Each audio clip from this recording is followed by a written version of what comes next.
Okay, so we're going to start. I want to say welcome to Minimalism as Maximalism. My name of course, is Adrienne Ramo, and I'm the founder and director of One Bite Wellness, which is a healthy lifestyle company. When it comes to my biography, I'm an integrative and functional dietitian nutritionist, which really means that I take more of a holistic and comprehensive look at people's lives. As I tell my clients, how much does it help you if I tell you to eat more broccoli if you are stressed out and not sleeping well? Not very much. And then part of what we do is we help clients take action in favor of their health. And that's where the health coaching and life coaching aspects come in too.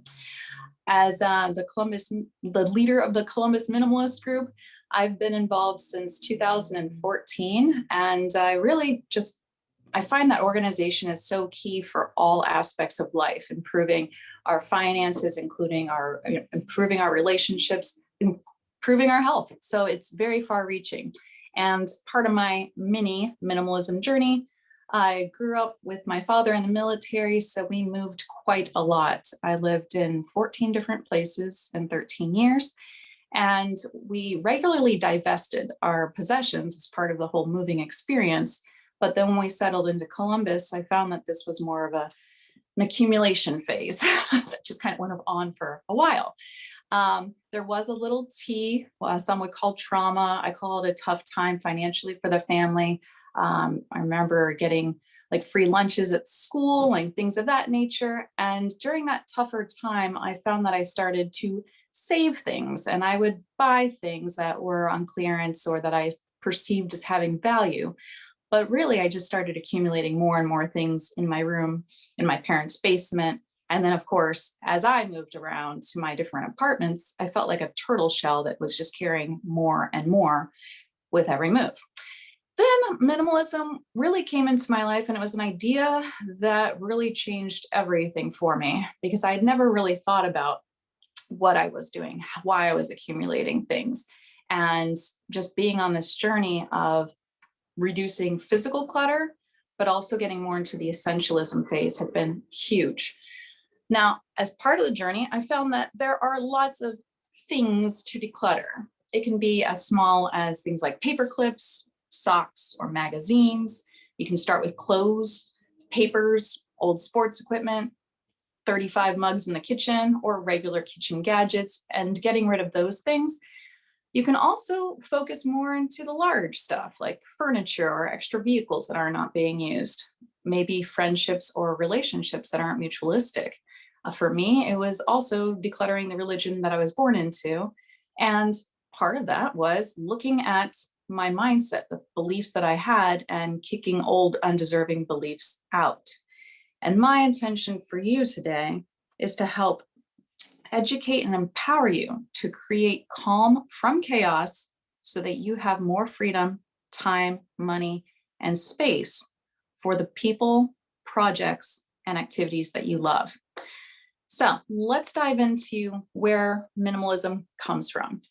I would argue that minimalism has roots very, very far back, probably 10,000 to 12,000 years ago, when our cave-dwelling ancestors gathered plants, they crafted tools to hunt, they used the entire animal that they killed, and of course, they had things like ornamental jewelry or items that didn't strictly serve a purpose, but it was a far cry from the 300,000 items that the average household in America has. Another group who embodied more minimalist philosophy were the Spartans in ancient Greece. And they had a rather simple Mediterranean diet of meat, dairy, vegetables, fruits, bread, and olive oil. Pretty simple foods, right? Well, it wasn't just what they ate, it's how they ate that also made them more minimalist. And one minimalist eating habit that set them apart from the culture surrounding them was that they controlled their eating habits in a manner similar to ancient and modern Japanese culture, which has a Confucius-inspired saying of hara hachi bu. It's basically a reminder to stop eating when their stomachs were 80% full. Now, this restraint was particularly impressive given that the Spartans' warrior style and CrossFit-esque training required a lot of calories. Now, some of our 1800s ancestors also tended towards relative minimalism. If you imagine pictures of covered wagons in the pioneer days, They kept what was necessary. They saved up money to buy an outfit, which was typically sewn by a member of their family. They hunted what they needed to eat, and they didn't really have very many luxuries at all. Then, of course, we moved into the 1930s, where the Great Depression forced many people into a type of minimalism, which I would say, and probably most would call survival. There were soup lines and suicides, and things were rather dire. Then, of course, some say that the minimalist movement began in the 1950s and 60s with simple and severe geometric art pieces, which then influenced the fashion world. This was still a rather what I would call cushy version of minimalism, and it shows a big difference between coerced versus aspirational minimalism. Coerced minimalism, of course, means that people didn't really have a choice to be minimalist, they just were. And that though many shared their same level of lifestyle, it's unlikely it would be described as aspirational. People probably wanted more than 2 dishes or to share one bed with 5 family members. And so really what we have today more is this aspirational minimalism. In fact, what I just did was typed in Google images of minimalist lifestyle. What you can see is that there are things to buy that have a certain minimalist aesthetic, but it's a trick because you don't need to buy things in order to become a minimalist. It's not how you gain access to the club, so to speak. And we're going to want to dive into what minimalism is and isn't, because there's, some different, I would say, arguments or thoughts around this. It's not only for cool young hipsters. It's not about buying more geometric lamps or decor that looks more minimalist. And it's not only living with 100 items or out of a backpack. Those are not the things that necessarily qualify you to be a minimalist. It is, however, a way of focusing on the important aspects of life and without distraction. It's also highly personal, just like diet. One person's poison is another person's medicine. And in this case, one person's click point is another's deprivation. Like looking around at an empty bookshelf can inspire a little bit of anxiety for some people. So I would say go for the Goldilocks, go for this is just right for me. That's what we really want to do. Now, what are some of the reasons why we might be drawn to minimalism? Well, it's basically kind of a way of responding to the maximalism aspects, particularly I think of the 90s with McMansions. Of course, there's credit card debt. There's a lot of stress and overwhelm. And just like how someone might become vegan because of concerns about animal welfare, another might do it for health benefit. People come to minimalism for different reasons. This is one of them.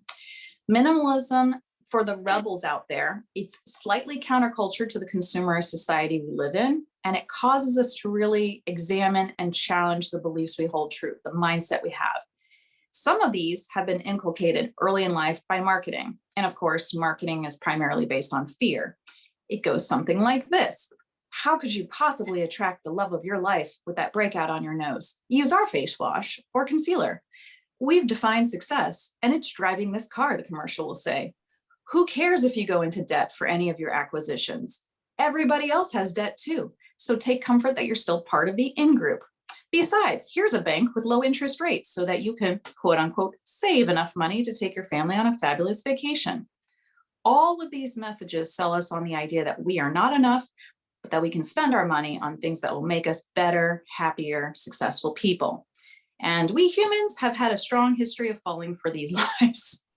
So in our view, minimalism causes us to critically think about our lives, not just the items that are surrounding us, but the jobs and the careers that we've chosen, the choices we make in our daily lives, our relationships.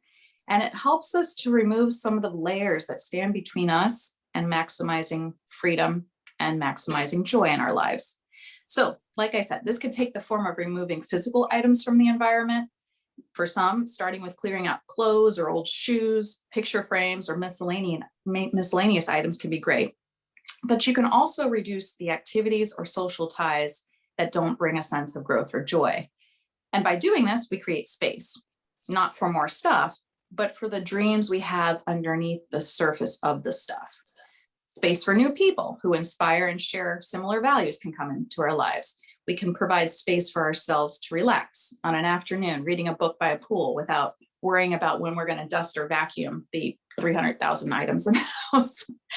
You don't need to pare down to 175 items or renounce all the pleasures of life that require tools or gear. To start exploring minimalism, you might just want to start with one question. What is one item or activity you can minimize today that will maximize growth or joy? Other underpinnings of minimalism: environmental concerns. Sometimes we don't want to buy more items that will probably end up in a landfill or in our oceans. That can be a very powerful drive to start reducing consumption, for example. And financially, we get to vote with our dollars. We can choose companies that are concerned with social justice, non-toxic beauty products, organic produce, or whatever is important to us. So again, with the aspirational minimalism, while minimalism itself is very anti-capitalist, the certain minimalist influencers, the style, the home decor that we're seeing actually encourage people to buy more stuff that has a minimalist look, but without helping us on our minimalist journey. So those are the main things that I would say. Other than minimalism is also helping us to see it's a response to seeing our bank accounts dwindle as our houses get overstuffed or overweight or obese. Minimalism is also knowing that there's a better way and that we were tricked or swindled by marketing, because it's very powerful. And it's a way to return to ourselves, to feel more grounded and less surrounded by things taking up our attention. It makes us question, do we own our stuff? Does our stuff own us? And what do we do about it? And then in feng shui, they say that clutter has a very sticky energy. And this is why practitioners prioritize getting rid of stuff before adding bowls of rice or mirrors in specific areas of the home. So let's move into the cost of clutter. And I wanted to also make a little bit of an analogy here. Our bodies can also reflect our homes. And so each of us has a skeletal structure. We have lean body with lean muscle tissue, and we also have body fat. And everybody's body fat number is different. Some of us are at 25%, 4%, 40%. And when we take a look at our home, or even in each room, you can ask yourself, like, how much of this is needed? How much of this is my skeletal structure? And how much of the stuff in my house is just excess body fat of the home? And another fun exercise can be just seeing how much of your rent or mortgage is actually going towards storing your stuff. And that you can do that in a couple of different exercises, but even just visually going around each room and determining whether 30% of that room is just stuff that you don't need. That's roughly 30% of maybe your mortgage or your rent that is going to your stuff as well. Now, why do we really care about minimalism? Well, because the cost of having clutter includes death, cost of money that we spend, and also it costs us peace. Now let's start with death. Okay, so almost imperceptibly, we start accumulating piles of stuff. And like cholesterol blockages in the arteries, clutter doesn't happen overnight, but its effects can be just as deadly.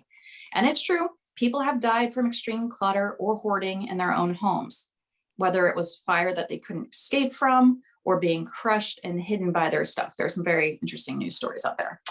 It is estimated that about 5% of the US population has a problem with hoarding, and a CBS News poll found that 1/3 of Americans say they have too much stuff in their homes.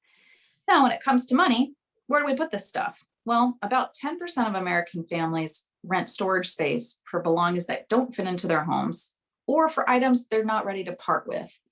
That money serves your stuff instead of your life and your growth. And of course, some people will not rent storage space, but they choose larger homes so that they can contain more of their clutter within. So what about other places where money is spent here? What about money spent on replacement items? Have you purchased a pair of new sneakers only to find some in your closet from last summer? Clutter costs us money and time when we buy duplicates of stuff we already own, but we can't find. In terms of safety and health, according to the Royal Society of the Prevention of Accidents, most accidents occur in the home, and clutter can pose risks for falls and accidents, slipping on laundry, thrown down the wooden basement stairs, kids' toys, feeding what could have been a small fire with more paper clutter. There's also the growth of allergens like dust and maybe mold that can be expensive to treat. When we're disorganized, we don't function very effectively, much less optimally. And so we need to have an organized structure for our home. Misplacing checks in piles of paper, getting late fees or library fines, tax penalties are all extra dollars out the door. And even just time looking for car keys is time that we could have spent relaxing, working, or socializing. Clutter costs us time by demanding our attention. We have to work around the clutter to get groceries in the car, pay our bills, find a useful item, and even to make a meal. And what can normally be accomplished in 15 minutes can take 3 times as long. The extra hours of housework are a time and energy drain that could be used for creative endeavors, education, hobbies, or any number of productive projects. And then lastly, but also I would say probably most importantly, is clutter can affect our mental health. And being that we have been through a pandemic and are still in it, essentially, there's a feeling of already feeling kind of like low from all of this.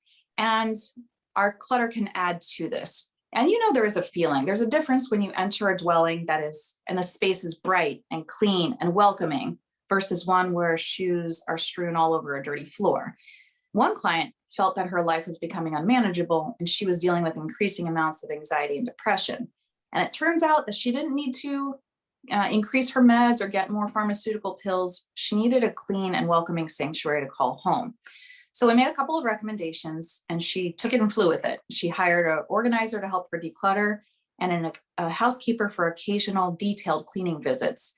And she says that she feels calmer and more emotionally stable. This is a beautiful thing. We can just reduce clutter and see all sorts of benefits. There's also a feeling of joy and lightness that comes from having space to move around in a room without knocking piles of stuff over. A place for you or your family to grow, expand, and learn in a clean and orderly environment. Living in peace is priceless. So when there is too much stuff around you, it's like being a plant in a tiny pot. It's overly challenging to thrive and to grow when you're tucked into a bunch of clutter. And so the answer, of course, isn't moving into a larger space or buying or renting a storage space. The solution is to maybe put our space and maybe our schedules even on a diet. Once you get rid of stuff and get organized, you can start to expand and grow and take off doing whatever you want to do in life. So now we know that decluttering and minimalism are important. But the problem is, of course, like, how do we start? So we're going to get into the how-to of decluttering. The number one thing is to stop the deluge, stop the stuff coming in before, going through and getting organizational products. You want to just declutter. And this, unfortunately, is not really focused in on a lot of the shows that are on Netflix, for example. It's kind of passed over in favor of like, here's the perfect container for the stuff in your pantry. But hopefully what's happening behind the scenes that we aren't necessarily seeing is a giant purge of stuff. Then the second step is to choose your minimalist method or methods. You can kind of combine them, see what works for you. And then we don't want to procrastinate on this. We want to just get started. So where can you start? I would suggest the Minimalist as a great resource and what I would call a method for minimalism. So the Minimalists are Joshua Fields Milburn and Ryan Nicodemus. They have a podcast, they have a number of books and a couple of movies that are available on Netflix, very inspiring, and they cover a lot of different topics with minimalism. They also discussed having a packing party. There was a TED talk about this actually, where the idea is to pack everything up in your house as if you were moving. And then when you are cooking or when you need certain items, you go into the box, pull those items out. The idea is that by the end of the month, most of the time you're going to not have unpacked most of those boxes because it's not stuff you use on a regular basis. And then they have a minimalist game, which I think is pretty fun. And a number of my friends have done this too.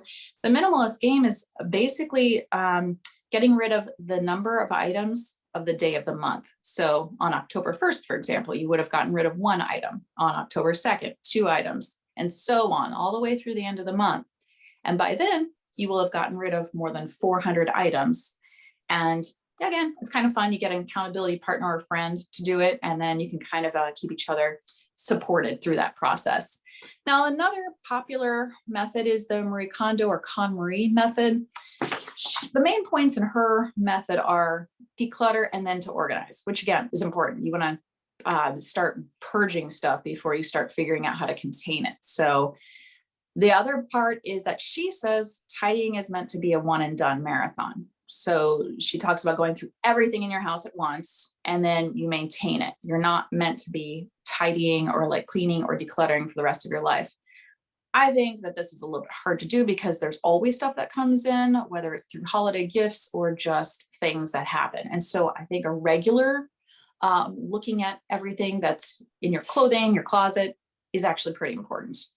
The third question, she says, is to ask yourself whether an object sparks joy. So there are those of us who are more data minded who are like, well, what's a reasonable number of jeans for a single person to own? But if that doesn't work for you, then there's does it spark joy? Is there a lightness associated with it? Or do you feel ashamed for not having worn the item? Maybe that will inform you as to what you want to do with it. Another part she talks about is tidying by category, not location. So she wants you to bring all of your clothing from downstairs closets and everything into one giant pile so that you are shocked by the amount of stuff you have. And that kind of shock therapy can help you say, oh, wow, this is a lot of stuff for one person. Let me go through it. And then she mentioned storing your items in an appealing way. So she has a method of folding designed for this that helps. It's more vertical, basically, so that when you open a drawer, you can see all of your shirts rather than having some at the very bottom that you never ever touch. And then as for the order of categories that Marie Kondo suggests, she says start with clothes because they have relatively low sentimental value. And as you start exercising your decision-making muscle, then you can get into things that are a little bit harder, like books can be kind of sentimental, or getting into sentimental items themselves can be very hard to start with. So that's why she says start with clothes. What I would suggest is just picking a method and then an area. And minimalism can apply almost everywhere. So you can start with physical items if you'd like to. You can take a look at some of your mindset or beliefs that you no longer need.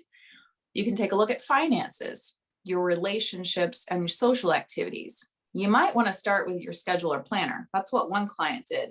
She actually started going through her whole schedule, and she was like, remove that. I don't really want to do that sorority project or whatever. And by the end of it, she just felt so liberated. So part of that can be minimalism too. You can apply minimalism to your health in the way that you eat. I like to think of minimizing certain things now, like higher sugar foods, etc., so I can maximize my life later and hopefully not get things like diabetes, for example. Also, health doesn't have to be that complicated. There are, macronutrients that we can focus on and certain types that will work best for you versus others. There's also digital clutter, because even when we get rid of the things that are physically surrounding us, if we get onto our computer and there's just an overload of files that we haven't looked at, or maybe high amounts of like data files, like photos, that can kind of slow down the running of our computer. So that's another place that we can apply minimalism. And then also our hobbies, because as we change, we may not be into rock climbing anymore, but we still have the gear for it. You can send that off to somebody else or sell it, and then try a new hobby out if that's what you want to do. This little graphic I just made online because I thought it was kind of cute. Keep calm and carry one method or item out of your house. We don't need to make this super hard. I'm not asking you guys to take minimalism and run with it completely starting today. What we want to do is just address one item or one area of your life where you're like, yeah, definitely, I have not really addressed the financial part or the health or the digital aspect of my life, and I'd like to.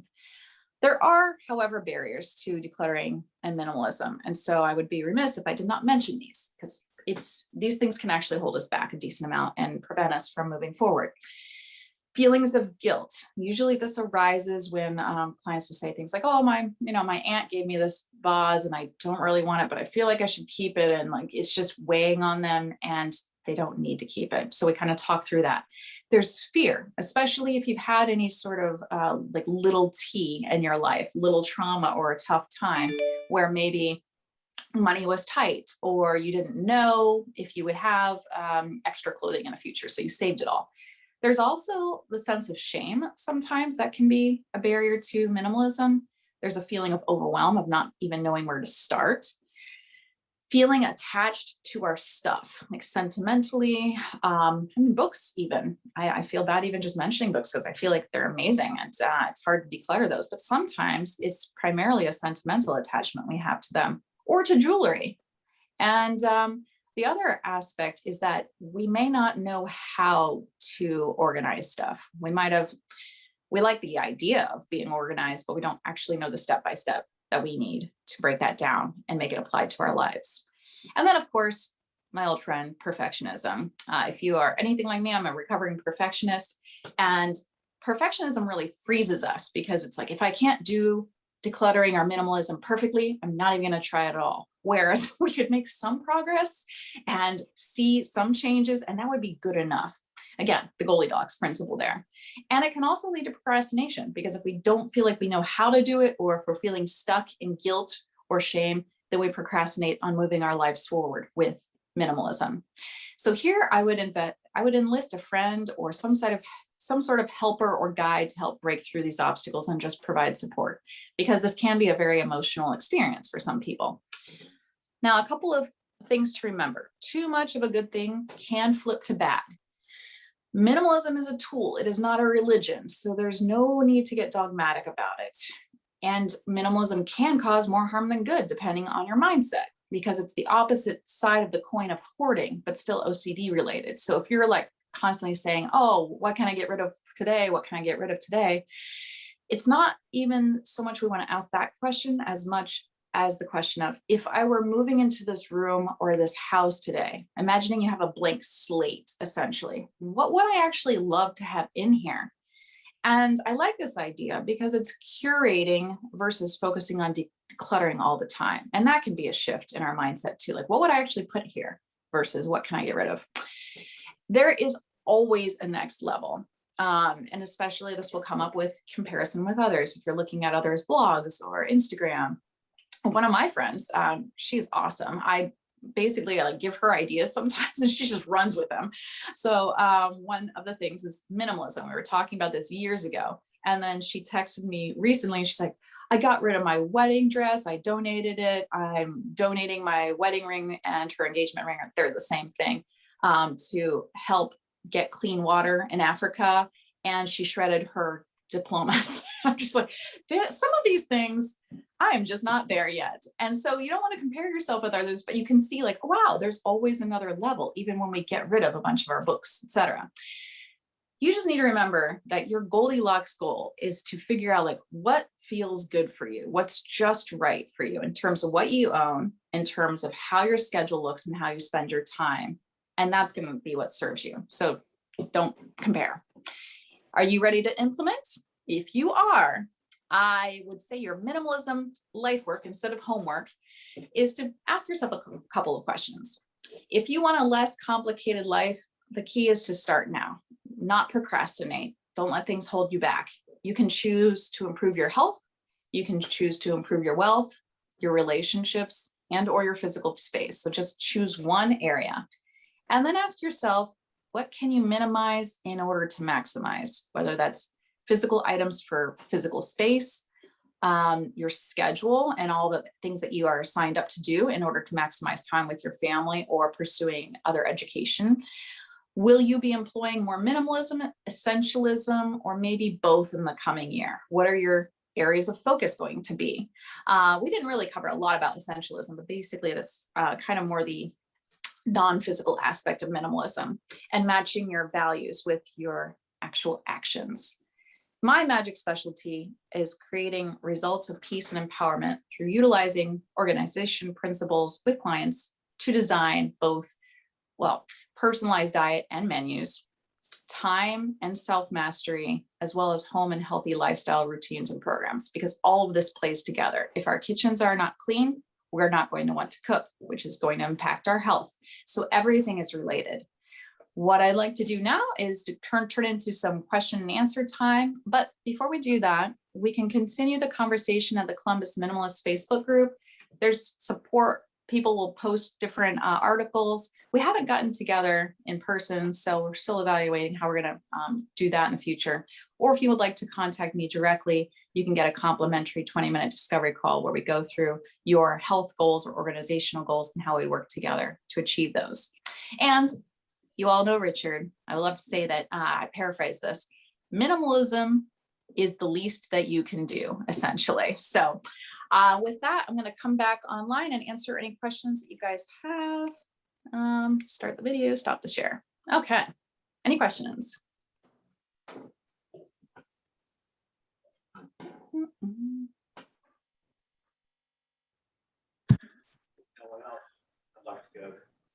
All right. Can you hear him? No. Yeah. Come up here.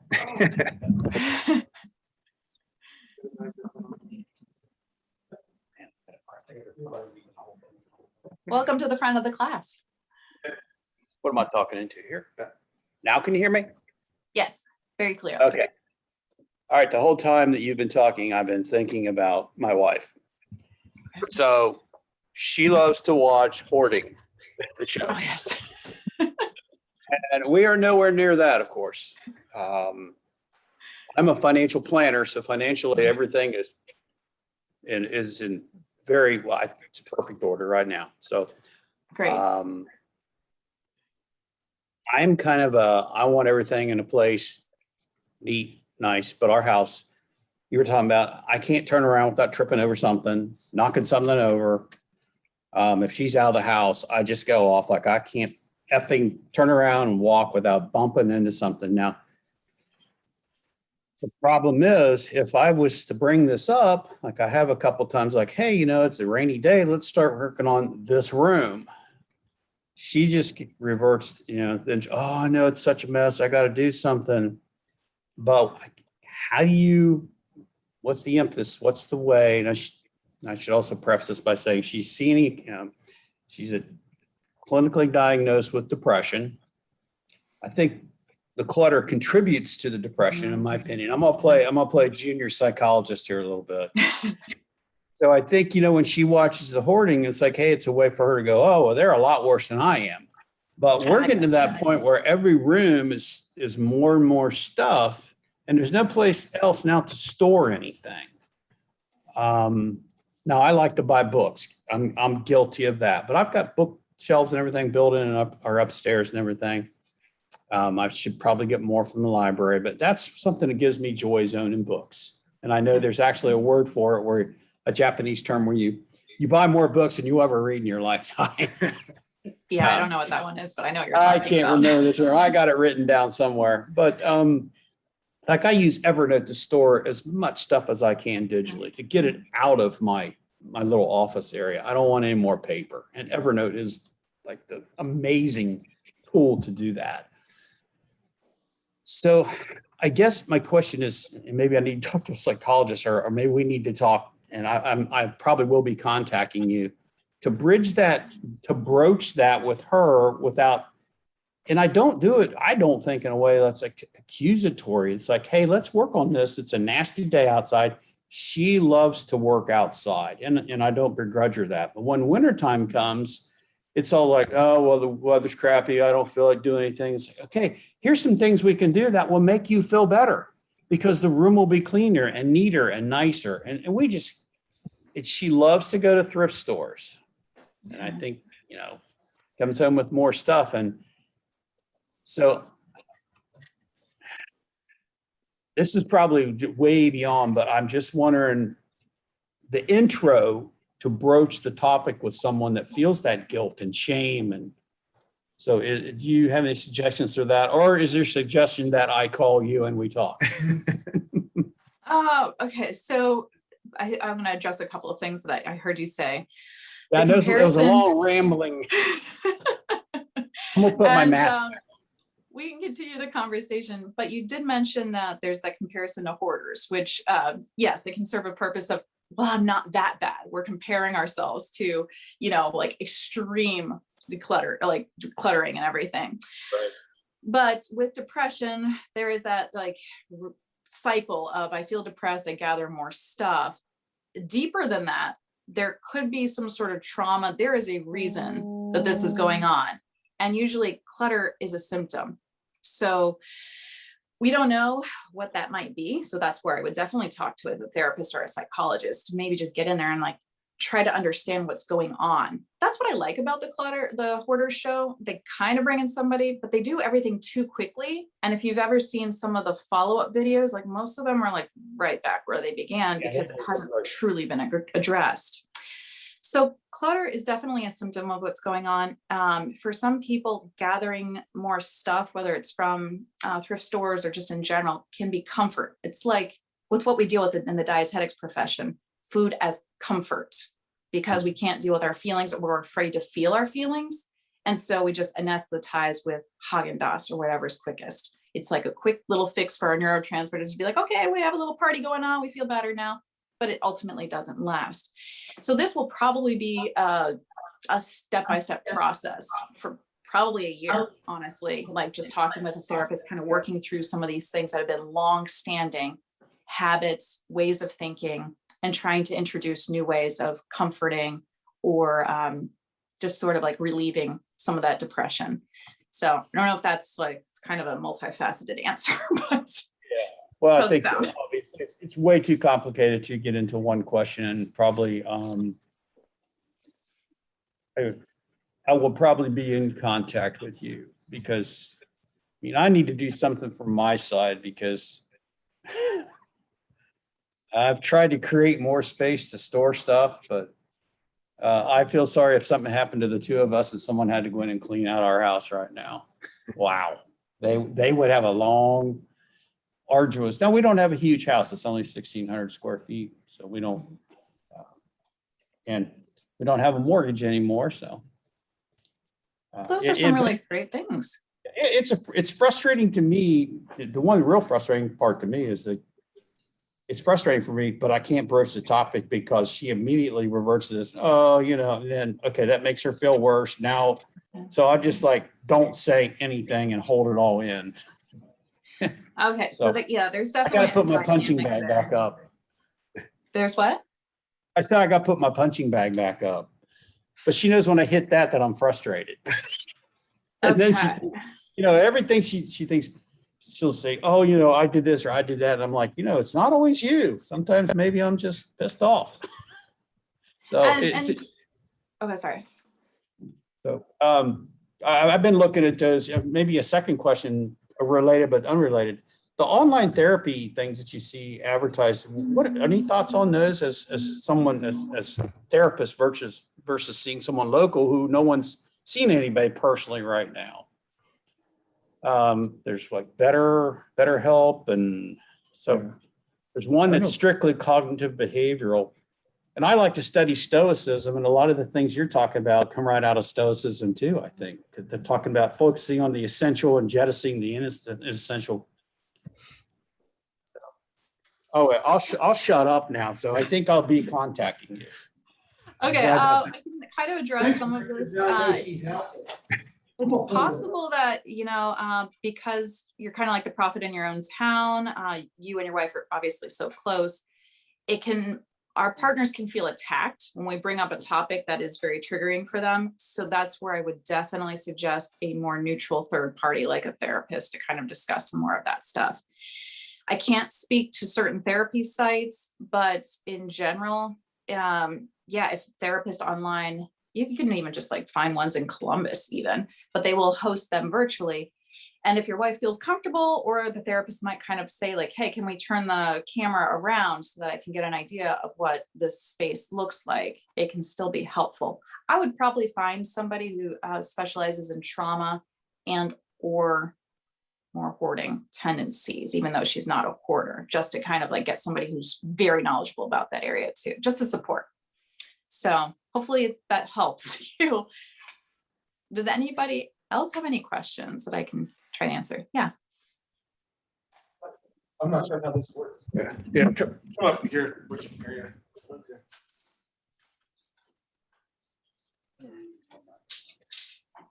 So welcome to the front of the class. So this might reflect some pathology on my part, but any kind of housework or even the idea of decluttering or employing any of the minimalist techniques. Like I hate doing all of this stuff. So is there any kind of suggested ratio of doing things you don't like to keep your life in order to things that are meaningful that you do enjoy? Okay. Well, the first question I would have, and you don't have to answer it, but is like, what do you hate about minimalism? What aspect of it? Is it feeling like deprived, or is it, Well, no, I just don't want to go through the process? The idea of it, I love. I would love to live in an environment that was free of clutter, and I'd love to feel mentally calmer. It's just the idea of implementing, doing the practical work even feels overwhelming. Even, I guess, one thing a day. I guess I have some skepticism that if I tried to throw out one thing at a day, I'd end up the mess that just naturally develops in other places of the home. It would just surpass my ability to I'm not saying it well, but to keep up with it. Okay. All right. So this is kind of probably sounds like more of a perfectionist thing. You can tell me whether we're wrong. Like, unless it can be done perfectly and completely done, why even bother? One thing's not going to matter, right? Yeah, I think so. And I'm Okay. sorry, I'm getting too nervous. I need to sit Okay, down. that's fine. So the idea here would be something similar to what I suggest to clients who are like, exercise. It's a great idea. I know I need to do it. But in their minds, it's like, oh, I got to pack a bag, go to the gym, sweat for an hour in order for it to count. Whereas really anything, 6 minutes of push-ups, sit-ups, squats can still count as exercise. And it's something, even though it's not what we've built up in our heads as like the way to do it. And so that's where I would probably start with the minimalist game, because the first day is going to feel really easy to you. Second day is going to feel really easy to you. Around day 16, it starts to get a little bit more challenging, but possibly a little bit fun. And by the end of the month, you will have gotten rid of more than 400 items. You may not be able to tell a real difference, but you might be able to see something, and that might prod you to keep going on with it. The ratio, I guess I would suggest, we don't want to be miserable in life, right? So if you do 15 minutes of house cleaning or 45 minutes, give yourself a 15-minute break. So maybe like a 1/3 ratio of like stuff that you consider not fun to some sort of reward, rest, going outside, taking a break of some sort. And I suggest this even for students, 45 minutes of focusing on your schoolwork and then 15 minutes of taking a break, watching a YouTube video, etc. Can be a nice balance rather than just trying to get 4 hours done all at once. Our brains can't handle that. And the same thing kind of happens with doing chores. Either we start sweating or we get mad because we've been vacuuming and dusting and cleaning baseboards for 4 hours and we never want to do it again, versus 15 minutes, 5 minutes break, that kind of thing. And I didn't mention this, but Marie Kondo has a good idea with regards to one of the first steps that she mentions is creating a vision of what you want for your life. So this could be a physical collage. It could be just you imagining things of, I want my kitchen to look this way. I want my space. I want to be able to move in my space without knocking things over. I want clean lines. I want whatever the case might be. It helps you to say, this is the reason why I'm doing this drudgery, this chore, this loading of the dishwasher, because I want a clean kitchen that I can cook in. So there's that kind of result that we can hold on to as a reason, like, I want to do this. Even if I don't want to do it, I ultimately want the results. So I'm going to make myself load the dishwasher, for example. Does this make sense? Mm-hmm. Okay, I hope that helps a little bit. I try to address the ratios and the reward and, taking something we don't like and balancing that out with some rest or something we do like. And I would additionally suggest that you can look at what motivates you and use that as your reward. For some people, it's a star chart. For others, it's buying, let's just say, the new pair of shoes after they've walked for 500 miles. So you can't even use buying things as a way of, like, you've gotten rid of a lot of stuff, you've done chores, you've exercised, whatever the case is, and now you get some sort of reward. And it can be a purchase, or it could be a food reward if that's what motivates you. Any other questions you guys have? We got one from the text. Noah asked, are there any places we can find tabling materials for outreach groups that we may participate in to help promote minimalism, the minimalism option? It was kind of hard to hear. Are there certain groups where they help to support the minimalist vision, or can you say that again? Are there any places we can find tabling materials for outreach groups that we may participate in to help promote the minimalism option? I don't know if you want to.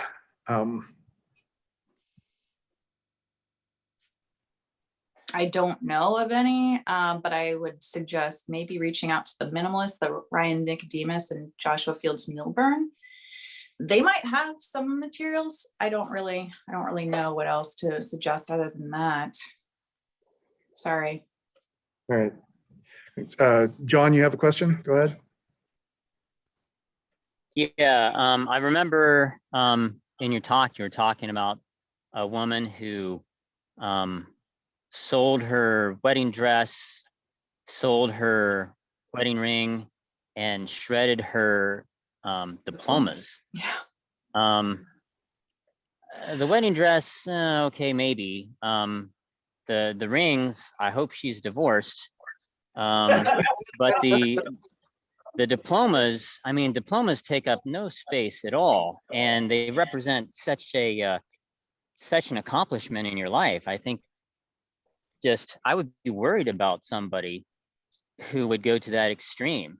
And my thinking about that made me think of minimalism, in that you don't want to be beholden to your material stuff. You don't want to let it control you. But it seems like in her case, getting rid of it might have been controlling her. I mean, I could see where it should just go too far, like, oh, I got to get rid of everything, and you could be stressed about that. Like, I have a box of stuff in my apartment here from when I moved. Mhm. And I've lived here for 25 years. And one of these days I might open up that box and see what's in it. But it's not in the way of anything. I don't trip over it. And I'm not going to do it today because I'm going to Ennis Woods and then to see a movie, and I went for cat caper race this morning. So it's not getting in my way. So what, and that's what that story about the diplomas, for the most part, that's that kind of worried me. So can you say more about that? Sure. So I want to clarify that my friend actually donated her wedding dress. So she found an organization that they take the wedding dresses and then they make it into like baby clothes for those babies that were born, stillborn, etc. So it's kind of a nice way of utilizing something that in her case was in her closet, and she was like, I'm not gonna wear this thing again, I don't need it. And then just making it into something that would benefit others. And so she felt more called to do that. The same thing with her wedding ring. She's looking for places to donate the wedding ring that would help with clean water in Africa. Now, her husband is more sentimental than she is, but just imagine going to him and being, okay, this thing is like kind of clunky. I don't really wear it all the time. You and I are married, but I don't need this thing. And it can serve a purpose for others. And I think that's what got them both on board to let that go. Now, not everybody's in the same place. I have my engagement ring. I plan on keeping it. And not necessarily as even a symbol of how close my partner and I are together. Most of the time I don't actually wear it. But the point is yeah, for some people, that's something that they're ready to either divest themselves of to help other people, But it is a Goldilocks principle still. She feels comfortable with having gotten rid of or donating some of these items and shredding diplomas that are part of the identity that she had, I guess, like as a dietitian. And now she's like, I don't really identify as a dietitian. I don't identify as these diplomas. So again, that's her level of comfort. I was like, ugh, but I'm not there yet, right? So I don't know what to say other than like it's donation. And for her, it feels good to let some of these things go, whereas most of us may not feel that way because we have more either sentimental attachments or it's just not something that we would consider even getting rid of. Does that make sense? Yeah, I guess with the diplomas, when you said that, I was envisioning like, your master's diploma from Georgetown University or something like that.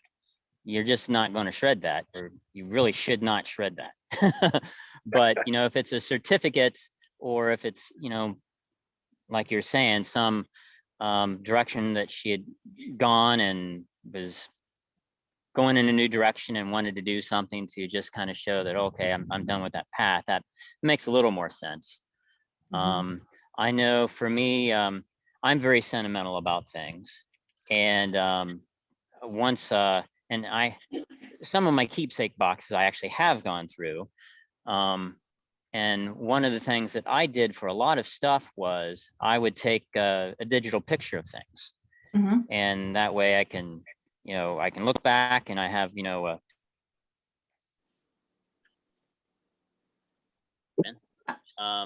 but then I can get rid of the physical objects that take up space.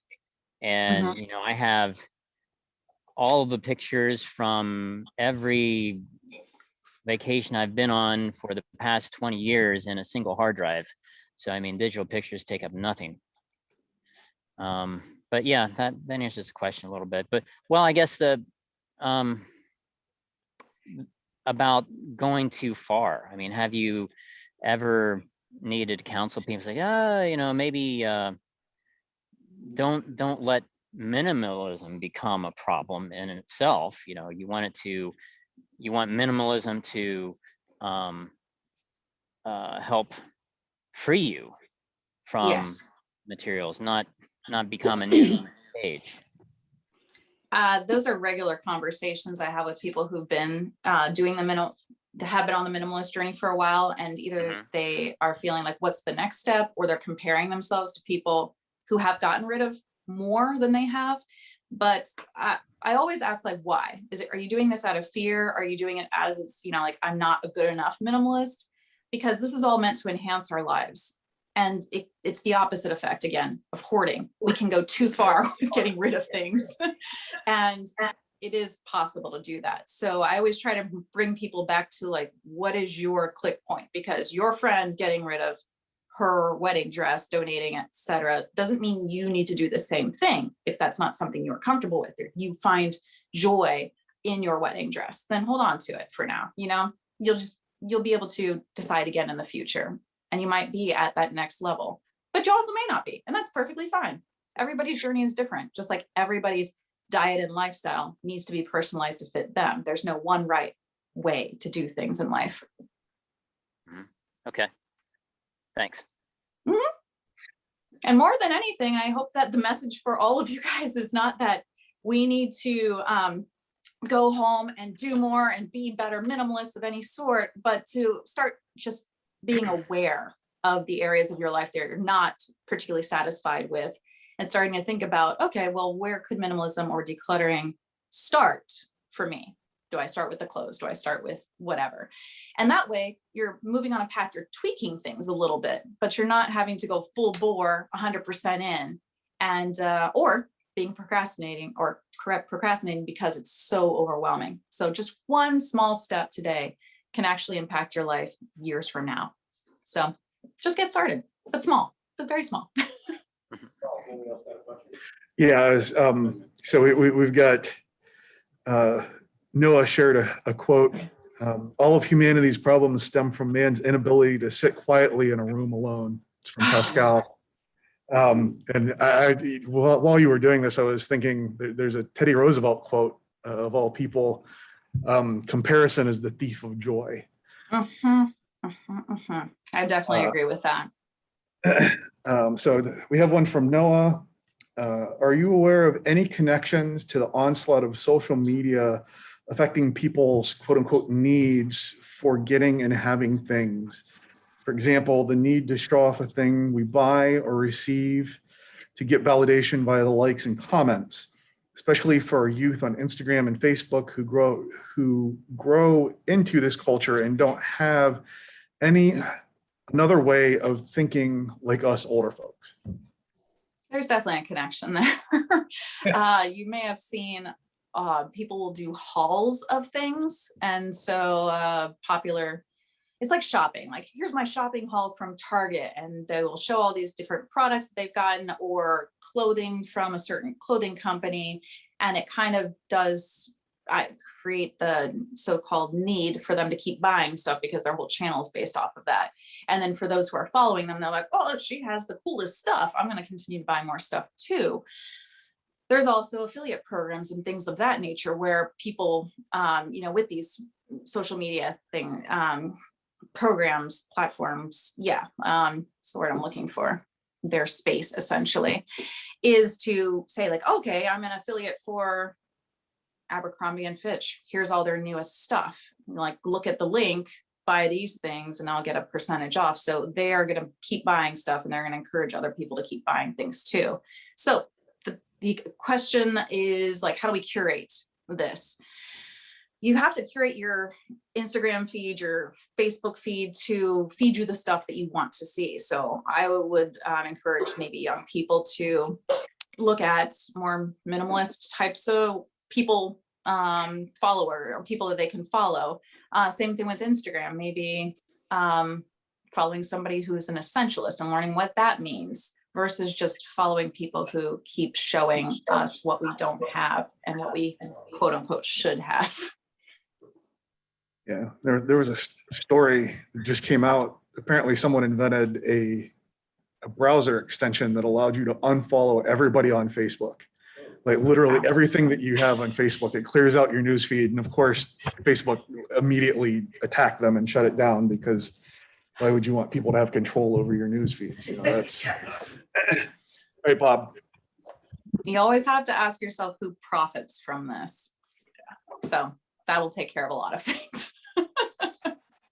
All right, a more objective question this time. I'll preface this by saying I am an enrolled agent. I do taxes professionally, and I also am a licensed financial planner in the state of Ohio. So I'm just curious with financial planning, people ask me questions about investments or this, that, or the other. And my first response is, it depends, because everybody's situation is unique to them. However, that being said, I'm just curious about some of the basic steps you go through with people to help them minimize some of their financial issues. I mean, one of the first things I always look at is who's the spender and who's the saver in the family. Number one, that's one of them. And what's your debt?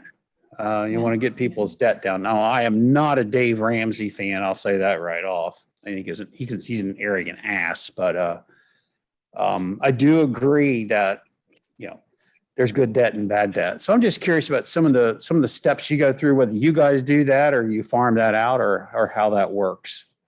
Well, I'm obviously, oh, sorry, Ed. From a minimalist perspective.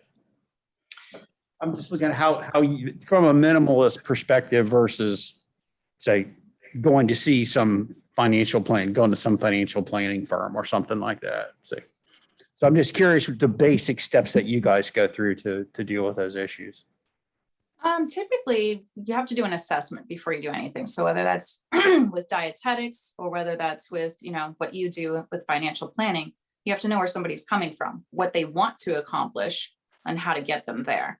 And so basically, those would be the questions that you would have to ask first, because again, everybody's situation is unique. There are some very good principles in general, as there are with nutrition, for example. Most of us know that we should be eating high quality carbohydrates, good sources of protein, enough fiber, but there's a disconnect between doing it and knowing it. And the same thing often happens with finances, as you are probably well aware. Like people are like, oh, I need to start a budget. I need to put money into my SEP or my IRA, but they don't do it. And then you have to figure out what's holding them back. So I think that the assessment part is huge. And then in my case, I just help coach people through these things by figuring out what their vision is, maybe some baby steps, finding out what their mindset is around, in particular, money or their food. And for example, like, why are they eating what they're eating instead of what is a really important thing to know. And so again, to just kind of confirm everything you said, it needs to be personalized. You need to meet people where they are, and you need to do an assessment first in order to get any sort of change going.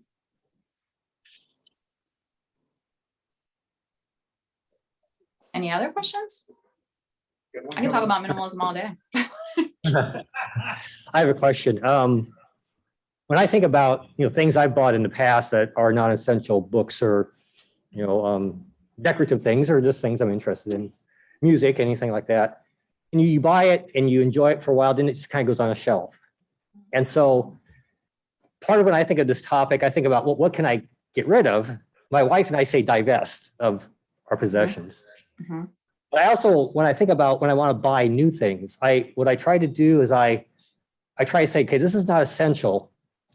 How will I feel about this in a week? Uh-huh. So I just say, I'm not going to buy this now. So I wait a week, 2 weeks, a month. And just to see, do I feel still feel strongly about this? Why do I feel strongly about why I want this thing? And so I try to just pause myself, my impulses, to control getting new stuff in my life. Do you have any thoughts about, that kind of philosophy, or how do you kind of think about these things? I think that is fantastic for those who can do it. We are such an instant gratification society. We are used to getting Amazon, whatever, when we order it, basically. And so this is a problem that I come up against often in even just changing our diets, or what I like to call our lifestyle, because the word diet actually comes from the Greek word dieta, which means lifestyle. It has nothing to do with deprivation and following 30 days of not eating to lose 30 pounds of weight. It's really more about pausing, taking a look at what's going on, seeing what's behind the food choices, seeing where food is comforting us or being used as a stress response or a way that we are not dealing with our emotions.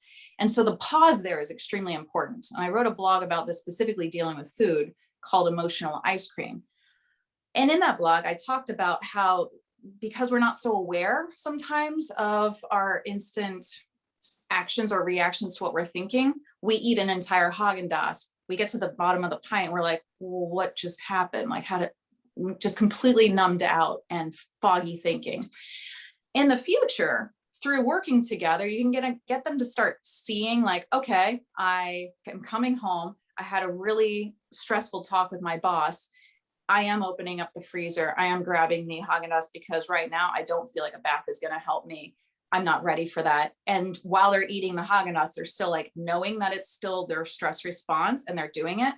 But over time, as we add more things in, they're able to say, okay, well, I could have Haagen-Dazs, or I could take a bath. I could call a friend. They have more tools to use than the one tool that they have been using. And all it takes is that little pause or the offer of another tool rather than what they've already known to make that change. So the pause is extremely important when it comes to minimalism, when it comes to our food choices, when it comes to everything. So if we can bring in a little bit of that mindfulness, we can help ourselves out tremendously. The problem, of course, is like doing it. Hey, Mary, did you have a question? Oh, I guess some commentary. I am a pack rat, as several of you know me pretty well. And my mother passed away, so I have her stuff and my stuff and 2 houses. And I think it's been a bit overwhelming. And I've cleaned out a lot of stuff in my house, and that idea of you see what you really use. And it's like, I'm treating the other place like my storage unit. Mm-hmm. And I find that stuff is like my memory book. I look at stuff, I mean, even old receipts are like, oh yeah, I remember when I did this. And as a single older person with no children, I find some of that stuff hard to let go of because it is like a memory book. I do find that if I have a friend, sometimes just somebody said, you could get rid of that. gives myself some permission Okay. to let it go. Mhm. Sometimes just somebody else going, it's time. I have found that helpful. And it's not that I can't get rid of stuff. I just really hate the chore of doing it. And when Dan was talking about that, it's like, oh, you just see it and go, ugh, I'd rather do something else. So I do find if I have a friend or someone who, even if they just sit with me, they don't have to do anything. Yep. That kind of keeps me on task. Like for these 2 hours, I'm going to work on this. And that does Yes. help me. And a friend recently put me in touch with 2 professional organizers Mhm. who will help you pack up, help you donate, whatever it is. So I'm looking into hiring one of them to, do that, spend the time with me and help me kind of give myself permission to let go of some stuff. That sounds awesome. Okay, so I think of the professional organizers as being like a personal trainer. Their accountability, their support, you're doing the hard thing, whether you're pushing, the words are escaping me right now.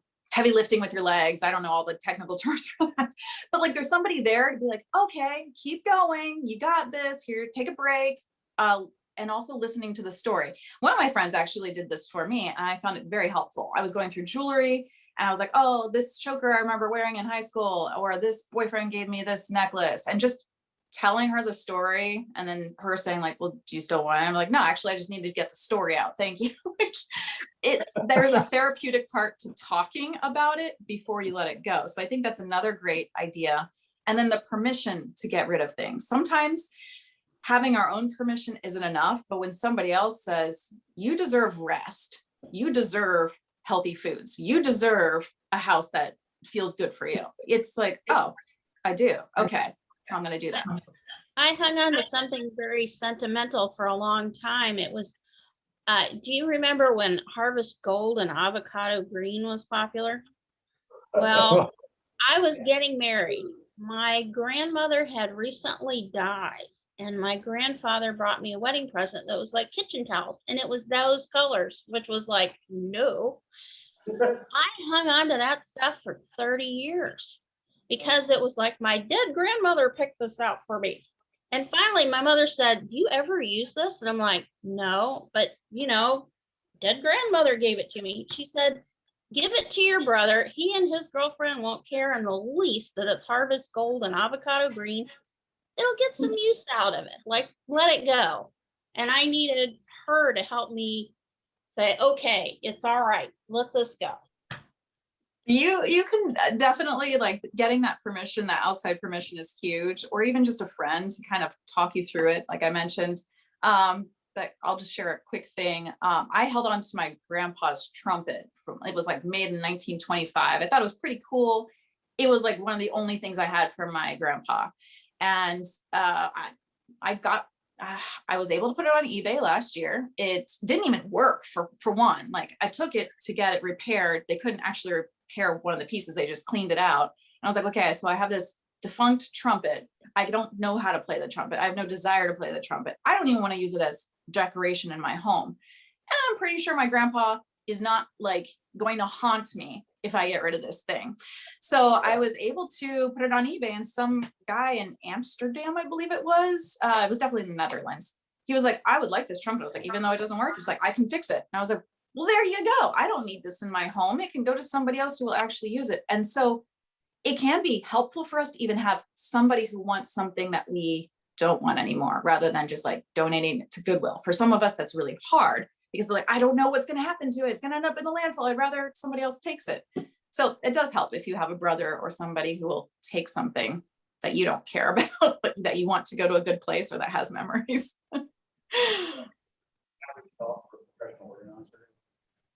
I couldn't hear that part. Go ahead. There's a question. What is the average cost for a professional organizer? I don't know. I think, I'll just tell you, I was looking at Home Edit, that they have like this whole Netflix channel where they're all about rainbow organization and everything. I think their rate was $250 an hour for like 2 people. So, and that, I don't even know. I think, they are based out of Tennessee. So I'm not sure how much that changes here versus there, but I'm assuming it's about the same. I could add to that, the two that I contacted recently, they were charging like $45 or $50 an hour with a minimum of 4 or 5 hours. Okay. Okay. So So that's much cheaper. It's not dirt cheap, but it's not crazy. And I do tax returns, and I don't charge that much. Any other questions or comments that you guys have? Chat. Let's see, anyone else? You're free. Enjoy the rest of this beautiful day. Thank you very yeah. much for your attention and for being here. I hope that it wasn't overwhelming. And like I said, just choose one thing, make your life a little bit better, and we're all spread a ripple effect across the world.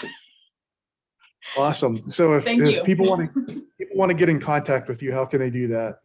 Probably the easiest way is going to onebitewellness.com. That's my website. It's onebitewellness.com. And I named it One Bite because everything that we do either feeds us or kind of takes away from our future. But I don't like to do it from a fear-based perspective. And the same thing could actually apply to minimalism. One bite or one thing gone is better than none. So just start small. All right.